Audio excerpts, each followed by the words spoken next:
بدنية تكلف إصابات. ملعب الآن في الجهة اليسرى، سقوط فيها ركلة جزاء، فيها ركلة جزاء لصالح فريق الأهلي. سقوط للاعب هجر السابق الأهلاوي الحالي العامر الظهير الأيسر حيدر العامر يأتي بركلة جزاء لصالح فريق الأهلي.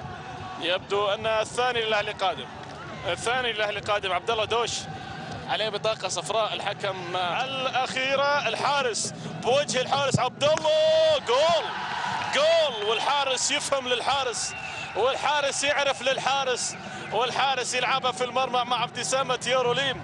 الهدف الثاني للأهلي من الحارس عبد الله المعيوف.